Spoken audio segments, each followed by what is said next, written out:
시민 여러분, 안녕하셨습니까? 인도태평양 전략연구원의 최수용입니다. 오늘도 공작관TV 그레이티 게임을 같이 함께 해주시는 모든 대한민국의 국민, 또 해외에 계시는 동포 여러분, 모든 분들께 감사의 인사를 전해드립니다. 자, 지금 해방일의 오늘날까지 대한민국을 공산화시키겠다고 하는 오직 대남 적화혁명에 광분하고 있는 이리떼들이 휴전선 넘어 이북 땅에 아직도 숨을 쉬고 있습니다. 자, 그럼 그들이 늘 하는 짓은 대한민국을 그저 공짜로 집어삼키고자 하는 이런 늑대들, 승냥이의 의지를 가지고 있는데, 이것들이요 이제는 소위 정찰 목적으로 군사 정찰 위성을 쏘아 올린다고 합니다. 그런데 이미 1차, 2차 모두 실패를 하였습니다. 자, 그러면 이것들이 지금 이 정찰 위성이라고 하는 군사 목적 용도라고 하는 이 위성을 왜 쏘아 올리는 겁니까? 왜? 자, 목적은 전 두 가지로 보고 있습니다. 하나는 대륙간 탄도미사일과 동일한 기술이 적용되고 있는 이 인공위성을 성공시킴으로써 ICBM 기술을 완성시키는 것이고요. 또 행여나 운이 좋아서 우주 공간에 이 정찰 목적의 군사위성을 쏘아 올리게 되면 자체적으로 한반도뿐만 아니라 주변 국가들 혹은 더 나아가서 미국 지역까지도 본인들 나름대로의 정찰 목표를 달성할 수 있다. 이렇기 때문에 이것들이 지금 이 정찰위성, 군사위성 하면서 떠들어대고 있는 것이죠. 자, 그런데 얼마 전에 국가정보원의 국회 정기감사에서 국정감사에서 지금 북조선 애들이 지금 3차 정찰 인공위성을 발사할 것인데 성공할 가능성이 다소 높다. 이와 같은 식으로 답변을 하고, 그 공부 잘했다고 하는 그 유상범 국회의원이라는 자가 그 검사 출신인데 나와서 국가정보원에서 들었던 얘기를 앵무새처럼 똑같이 지금 반복을 하고 있어요. 자, 그런데 그러면 북한 괴뢰가 3차 정찰 위성 발사를 과연 할 것인가 안 할 것인가? 자, 이런 질문을 한다면은요, 이것은 점집에 점쟁이 역술인들 앞에 가서 질문을 해야 될 수준이라고 해야 되겠죠. 그렇게 되면 무슨 일이 어떻게 벌어질지는 아무도 모르겠습니다만은 북조선이, 즉 김정은이라고 하는 저 독재자가 지 애비 할애비로부터 물려받은 세습 왕조 봉건 체제를 유지해 가기 위한 하나의 중요한 버팀목이 될 텐데, 이 제3차 군사 목적의 정찰 위성을 발사할지 말지는요, 오직 알 수 있는 자는 김정은, 이 돼지 한 놈밖에 없습니다. 자, 이건요 소위 말해서 무속인들이라고 할 수 있는 점집에 가서 역술을 한다, 사주팔자를 본다 하는 그런 전문인들에게 질문할 사안이죠. 정작 그 군사 전문가 내지는 국제 전략 문제 전문가들에게는 질문을 할 그런 수준이 안 되는 것이죠. 그러니까 북이 정찰 위성을 발사하게 된다면 거기에 대한 대응책이 무엇입니까? 이렇게 물어야죠. 대응책이, 거기에 대한 해결책이 무엇이냐고 묻는 것이 정상이죠. 자, 언제 쏩니까? 언제쯤 발사합니까? 이것은요 굉장히 지적 수준이 열악한 아이들이 할 질문들입니다. 그러니까 지금 전제 왕권, 노예 세습 왕조죠, 북이라고 하는 곳이. 자, 그러면 그 세습 독재 왕권을 지키고 있는 김정은이가, 자, 10월 달에 쏘겠다고 했지만 쏘았습니까? 못 쏘았습니까? 못 쏘았습니다. 그러면 신이라고 불리우는 사나이죠, 김정은이가. 자, 그럼 당연히 걔들 북조선 내부에서 신에 대한 신뢰도가 충성도가 낮아졌습니다. 자, 이게 개들이 말하는 유일신, 주체 사상 속에서는요, 이 김일성에 의한 이 백두혈통이란 것들은요, 신입니다. 이미 신격화가 되는 존재들이에요. 그런데 이번에 발사를 하지 못함으로 해서 이게 가짜 신이다, 거짓말로 된 허황된 신이다라는 것을 북조선 인민들에게 다시 한번 입증시켜 주었습니다. 자, 그런데 3차 정찰 위성, 자, 이것을 발사했을 때 가능성은 실패 아니면 성공 둘 중에 하나겠죠. 자, 그러면 이것이 성공했을 때와 실패했을 때 각각의 경우에 대해서 어떠한 대응책을 준비해야 할 것인가, 이것이 가장 중요한 일 아니겠습니까? 자, 그런데 지금까지 있어 왔던 두 번의 인공위성 발사 실패가 기술적인 실패라고 한다면 오히려 그 문제점을 해결하는 것은 쉬울 수가 있겠습니다. 자, 그런데 그것이 아니라 이 김일성 전제 3대 왕권 세습제도, 그리고 전 국민을 노예화시켜버린 세습 노예 정권이 그 밑에 있는 구성원들이 사보타지를 함으로 인해서 발생했다, 이렇게 되면은 쉽사리 제3차 정찰 위성을 쏘아 올린다는 것은요, 말뿐이지 불가능한 일이 될 가능성이 보다 높습니다. 지금 인간이라고 하는 것은 의심을 하기 시작하게 되면 모두가 의심을 하게 되고요, 이러한 의심이 계속이 되면 믿을 수 있는 사람은 단 한 명도 남지 않게 됩니다. 자, 그렇지만 김정은이가 현재 살아있는 한 이 북조선의 노예 세습 정권에서는 내부의 적을 용인한다는 것은 절대로 불가능한 상황이 됩니다. 더군다나 그들의 내부에서 하고 있는 주요한 비밀 정보가 외국으로 새어서 흘러간다는 것은 더욱 용인할 수가 없는 일이 될 것입니다. 자, 만약에 3차 정찰 위성 발사를 하기 이전에 내부에서 정보를 외부로 유출하는 사람을 잡아서 제거하고 싶다면 많은 사람들이 죽어나가면 가능하겠죠. 자, 의심이 가면 누구나 잡아다가 죽여버리는 이러한 김정은 독재 정권의 본연의 모습에 충실하게 한다면 가능할 수가 있을 것입니다. 자, 그런데 지난번에 북조선 애들이 1호 정찰 위성이라고 했습니다. 그리고 2호 정찰 위성이라고 했는데 전부 다 실패를 해버렸죠. 자, 이제는 이것이 과학의 문제입니까? 아니죠. 과학의 문제가 아니라 바로 정치 문제로 되어버리고 말았습니다. 자, 한 번 더 군사 정찰 목적의 이 인공위성 발사를 실패하게 될 경우에 북조선 내부에서의 엘리트 사회에서는 김정은 신에 대한 신뢰도에 아주 큰 상처를 줄 수 있게 될 것입니다.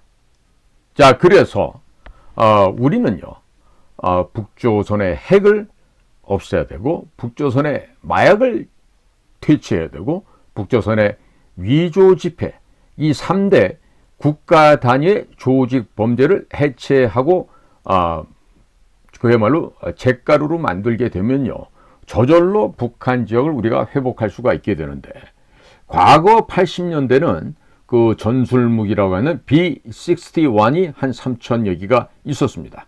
그런데 최근에 2020년에는 B-61 이 전술 폭탄이 1,300기로 줄어들었다고 합니다. 많은 군사 전문가들은 B-61을 10년 내지 15년 후에는 500여 기로 줄어들 것으로 지금 기대를 하고 있습니다. 자, 지금 1990년대의 B-61 그리고 최근에 현대에 있어서 B-61의 가장 큰 차이점은 아마도 지하 3m에서 폭탄이 폭발한다는 것이 되겠습니다. 다른 말로 환원한다면 원래 B-61이 50킬로톤 규모였지만 지하에서 폭발하는 순간 그 힘은 1메가톤급으로 아주 큰 폭발력을 가지게 됩니다. 즉 20배 이상 그 폭발력을 키우게 된다는 것이죠. 자, 그렇기 때문에 어차피 미국 측에서 폐기해야만 하는 그러한 전술 핵폭탄이라고 한다면 한국 전용으로 100기 정도의 B-61 폭탄을 개량형으로 변경을 하고 그리고 한반도에서 사용하는 것으로 보관하고 있다가 다른 용도로는 결코 사용하지 못하게 한다면 그 억제 효과는 그보다 혹은 그 이상으로 커질 것으로 예상이 됩니다. 자, B-61 전술 핵폭탄 100여 기를 개량을 하고 또 이것에 대한 업그레이드를 하자라면 대략 20불 내지 30억 불 정도가 비용으로 소요될 것으로 예상이 됩니다. 자, 그러면 이 정도의 핵무기 B-61 100기 정도를 우리가 한반도의 유사시를 대비해서 사용하도록 보관시켜 놓는다라면 30억 불 쓸 수 있죠. 대략 아마 한 2조 5천억에서 아마 한 4조 원 정도 이 정도 돈이 소요될 것 같은데요. 자, 충분히 북조선 괴뢰 도당들의 남침 내역을 억제시킬 수 있는 그러한 효과는 상당히 적지 않을 것으로 보여집니다. 이러한 B-61 전술 핵무기를 미국에서 보관하고 있다가 유사시에서는 한반도에서 전개가 가능해질 것이고 또 북조선 애들이 도발을 하고자 한다면 대한민국 영토 내에 임시로 전진 배치를 해도 전혀 무방할 것으로 생각이 됩니다. 즉 다시 한번 말씀드리지만 전술 핵무기 B-61 100기 정도가 우리를 위해서 쓸 수 있다면 상당 부분 북한 괴뢰들의 핵 위협, 핵 도발에 대해서 억제력을 보유할 수 있을 것 같습니다. 자, extended 그 deterrence라고 하는 억제된 전략에서부터 예전에는 그 억제된 전략, 근데 지금은 요즘은 expanded deterrence라 해가지고 확장 억제력이란 말이 또 쓰여지고 있죠. 그러니까 실질적으로 전쟁이 일어나지 않으려면요, 적들보다 우세한 무력을 지니고 있으면 간단하게 해결이 됩니다. 이런 점을 다시 한번 강조를 해드립니다. 최근에 현대 아산정책연구원과 공동 집필한 내용들이 있어서 미국 랜드 연구소의 브루스 배너 박사가 잠시 서울을 방문을 했다고 합니다. 그리고 이 랜드 연구소라는 곳에서 특히 이 브루스 배너시 대한반도 문제에 최고의 권위와 경륜을 겸비한 그런 전문가가 되겠죠. 그래서 북한 괴뢰가 지금 보유하고 있는 핵무기, 북이 보유하고 있는 WMD, 이와 같은 핵 위협에 어떻게 대응할 것이 바람직할 것인지 여기에 대한 아마 협의가 한국에 와서 진행된 것으로 압니다. 즉 적어도 북한 괴뢰가 핵을 더 갖겠다고 한다면 만약에 북조선의 김정은이가 핵폭탄 위에서 이 스위치를 가지고 불장난을 하고 까불게 된다면 적어도 반드시 죽는다는 것 정도는 알려주는 정책이 반드시 되어야 될 것입니다. 그런데 이번에 브루스 베넷이 와서 만난 사람들이 몇몇 사람이 있다는 게 지금 언론에는 보도가 안 되고 있지만은 저희들 눈과 귀에는 포착이 되고 있습니다. 결국 지금 주요한 사람들도 만나고 가는데요. 결국 김정은에게는요, 너 핵무기 위에서 까불고 놀다가는 그 핵 때문에 죽는다, 반드시 죽게 된다, 이와 같은 멸망의 길에 도달하게 된다는 것을 명확하고 정확하고 분명하게 평양에 있는 김정은이라고 하는 철없는 돼지놈에게 알려줄 필요가 있다고 하겠습니다. 즉 미국은 내년도 대통령 선거를 앞두고 있습니다만 미국이나 한국이나 공동으로 함께 어깨동무를 하고 보다 직설적으로 보다 정직하게 북한에 있는 전제왕권의 세습 독재 체제인 김정은에게 너의 그와 같이 허황된 꿈은 반드시 그 꿈과 함께 물거품에서 사라질 것이고, 그리고 핵무기 가지고 자꾸 장난치고 놀면은 그 핵무기 때문에 내 놈이 죽게 된다는 것을 분명하게 알려줄 필요가 있겠습니다. 자, 이와 같은 문제는요, 브루스 배너 정도면은 국가안보실에 조태웅이나 김태호를 만났을 수도 있고, 아니면은 국가정보원의 김규현을 만나고 갔을 수도 있을 거예요. 제가 과거 브루스 베넷 박사가 젊은 시절에 서울을 방문했을 때, 그때 한번 저희 국가정보원에 방문을 했고, 거기 우리 갖고 있는 기념관을 둘러볼 때 제가 개인적으로 그날 저희 사무실에서 나가서 이 친구한테 제가 우리의 상황, 그리고 거기 전시된 물건들 각각에 대해서 제가 설명을 해줬던 기억이 있는데, 그때 제가 받았던 느낌은 이 브루스 베넷이 굉장히 한반도 문제에 관심이 많고, 그리고 정확하게 많이 구체적으로 잘 알고 있다라는 그런 느낌을 많이 받았습니다. 자, 그러니까 이와 같은 미국 내에서도 한반도 문제를 다루는 전문가가 지금 이 미묘한 시기에 다녀갔다. 이 점에 대해서는 우리 모두가 신경을 좀 더 쓰고, 그리고 실질적인 해결 방법을 찾아야 될 것입니다. 제가 늘 얘기를 하지만 국가가 존립하는 일, 특히나 우리 대한민국이 존립을 하기 위해서는요, 북핵, 북의 마약, 북의 위조 지폐, 그 다음에 크립토 커런시, 암호화폐, 이 분야를 우리가 다 경멸시키게 되면요, 통일은 하지 말라 그래도 저절로 통일이 됩니다. 그러니까 괜히 쓸데없이 철딱서 없는 애들이 나가서 무슨 뭐 고위급 회담을 진행시키니 어쩌니 하면서 이명박 정권 때처럼 얻어 쳐맞고 그리고 나서 돈가방 들고 가서 회담하자고 하는 이런 바보 병신 얼간이 같은 짓은요, 두 번 다시 하면 안 됩니다. 그런데 걱정이 되는 것은 이명박 당시 그때 그런 일을 하면서 중국 애들에게, 북한 애들에게 수모와 멸시를 받았던 그런 애들이 지금도 대통령에 있는 국가안보실에서 고위급에 지금 근무를 하고 있다는 이런 점이죠. 다름 아닌 바로 김태호 1차장 같은 그런 친구들이 바로 그렇습니다. 김태호는 이미 국가정보원의 기밀문건과 또 기무사령부의 기밀문건을 들고 나가서 어디에다 썼는지 모르지만 그것이 발각이 되어서 이미 300만 원의 벌금을 받았어요. 사실은 징역형을 했어야 되는데 이리저리 백을 써서 그렇게 벌금형을 물고 나왔지만 우리 전문적인 우리 정보를 다루었던 우리 비밀 요원들, 특히 저 같은 공작관들은요, 그런 친구들 보면 저것은 10중 8구 간첩이다라고 규정을 해놓고 사물을 쳐다보게 되는데, 어떻게 저런 자가 김태호 같이 능력도 실력도 없는 저런 애들이 지금 대통령 옆에서 국가안보실의 2인자로 일설에 의하면 뭐 실질적인 1인자라 얘기를 하던데 보통 큰일이 아닙니다. 이런 식으로 가게 되면 대한민국의 국가안보는 누가 지키고 누가 올바른 대책을 마련할지 심히도 염려되는 사안입니다.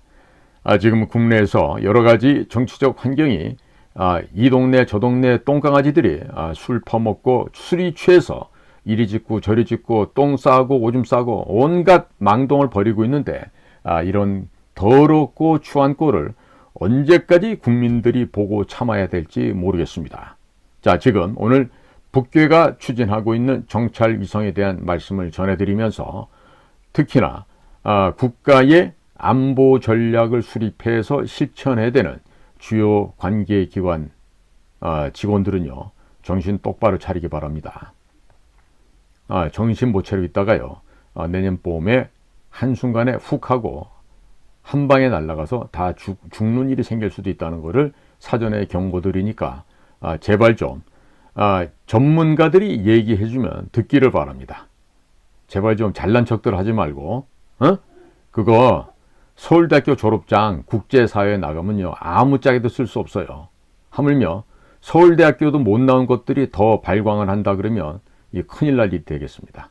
자, 오늘도 저희 공작관 TV 그레이트 게임을 경청해 주셔서 감사를 드립니다. 저는 인도태평양 전략연구원의 최수용이었습니다. 감사합니다.